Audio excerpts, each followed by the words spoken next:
In this lesson, we're going to go over the law of large numbers. Specifically, we'll discuss the law of large numbers, and then we'll learn how to calculate the expected value of a series of events. So first, the law of large numbers. The law of large numbers applies to a process for which the probability of an event, P of A, and the results of repeated trials are independent. So for law of large numbers, what we're doing is we're doing a bunch of trials, and each is independent, such as flipping a coin, where the second toss doesn't depend on the first, or the 10,000th toss doesn't depend on the 5,000th toss, okay? So if the process is repeated through many trials, the proportion of the trials in which the event A occurs will be close to the probability, the theoretical probability P of A. The larger number of trials, the closer this proportion should be. So there's a graph here, and if we're talking about number of rolls, at the beginning, the rolls are kind of all over the place, and then as more and more trials go on, it levels out to the actual probability, or rolling one on a single-sided die. Okay. What this doesn't talk about is it doesn't necessarily refer to single events or observations. So example 1 with roulette. So a roulette wheel has 38 numbers, 18 of them are black, 18 of them are red, and the numbers 0 and 00 are in green. So let's assume that all possible outcomes have equal probability. What is the probability of getting a red number on any spin? So we would use the theoretical model here. There's 18 black numbers, 18 red numbers, and 0 and 00. So we have what we want are 18 red numbers divided by 38 total. And typically, you can write your answer as a reduced fraction, or it'll tell you how many decimal places to go. And then here's the math. The number of ways red can occur over the total number of outcomes. So really, I'd probably label this as P of red, just so that way, when we get into combining probabilities or what we did previously, it's helpful to know what exactly we're talking about. Okay. So if patrons in a casino spin the wheels 100,000 times, about how many times will red appear to be the outcome?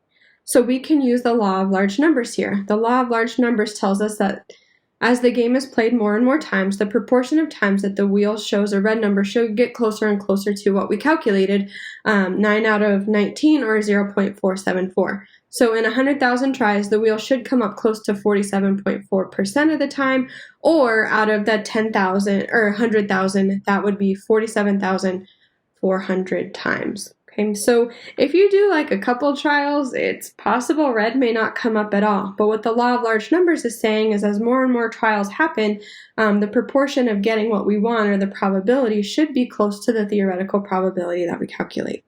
Okay. Expected value. So considering two events, each with its own probability. So the expected value is defined by the event 1 value times the event probability plus event 2 value times event 2 probability, and you can go on and on and on. So if there's 5 events, it would be plus event 3 probability times, event 3 value times event 3 probability, and so on and so forth. Expected value is really a weighted average, okay? Something to note here, since we're talking about value, there's going to be often payout amounts. If there's a loss, or if you have to pay money, make sure that you determine that to be a negative value. Also, with expected value, pay close attention to whom it's talking about. Is it talking about the house or the player? Okay. So example 1, in a carnival game. So find the expected value of the spinner to the right. The payouts are given in tickets. So down below we have the color and the payout.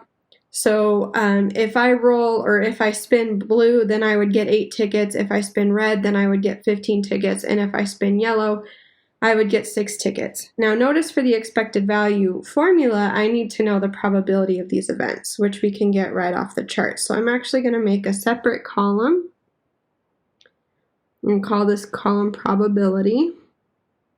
Okay. So to get blue, I'm going to try to write light. There's 1, 2, 3, 4, 5, 6, 7, 8 colors, and they're all equal size slices, so they have an equal chance of landing on any one of those. And so blue would be 3 out of 8. Red, there's 2 reds. This would be 2 out of 8, or 1/4. And yellow, oops, I wrote in yellow, would be back at 3 out of 8. So to calculate the expected value of this game, you would take event 1, or which is rolling blue. So the payout would be $8. So if you roll blue, you would get $8. So it's positive times the probability of rolling blue. Next, if you spin, I don't know why I keep saying roll. If I spin red, I would get 15 tickets, and the probability of that is 2/8. And if I spin yellow, I would get 6 tickets, and the probability of that is 3/8. Okay, so I have the math written neater on the next slide. If you calculate this out, put it into your calculator, the expected value here is 9 tickets, okay? And that's just done by taking 8 times 3/8 plus 15 times 2/8 plus 6 times 3/8. Now, let's say, let me write in here, let's say it costs 2 tickets to play. What you would do in that sense is you would factor in the fact that you have to pay to play, and since you're paying, you're losing money, there would be a -2 or a -2 here, okay? If it costs 2 tickets to play, you have to factor that in. It's kind of like if you were to spend $10 and you won $100. Your net gain there would be 90 because you paid out $10 to begin with. That's what this -2 is doing, is accounting for what you've had to pay in order to play the game. Okay, next, application number 1, insurance. So suppose an automobile company's insurance company sells a policy with an annual premium of $200. Based on the data from past claims, the company has calculated the following. An average of 1 in 50 policyholders will file a claim of $2,000. An average of 1 in 20 policyholders will file a claim of $1,000. And an average of 1 in 10 policyholders will file a claim of $500. Assuming that the policyholder could file any of the claims above, what is the expected value to the company? To the company. Okay, so that's the perspective that we're looking at here for each policy. Okay, so to summarize what's going on here is a company is going to gain $200 from a policyholder, so that's going to be a positive value. But if that policyholder files a claim, they're going to have to pay out, so they're going to lose money here. So when we're talking about expected value, keep those two things in mind. Okay, so the expected value here, I usually start with money in or money out in terms of cost to pay or money that they're gaining. So in this case, the policyholder is going to give them $200. Okay, and now let's talk about what happens if the policyholder files a claim. Well, the value here, let's start with an average of 1 in 50 policyholders will file a claim of $2,000. The value here is they're going to have to pay $2,000, or that's money that they're losing. So that would be negative times the probability, which would be 1/50, because 1 in 50 policyholders could file that claim. Okay, and then you keep going. So number 2, they would lose $1,000, and that probability would be 1/20, and then I need a different color. And then -500. You could also subtract. The formula has addition, so I'm just including those in, times 1/10. Okay, so go to the next slide where I have it written neater.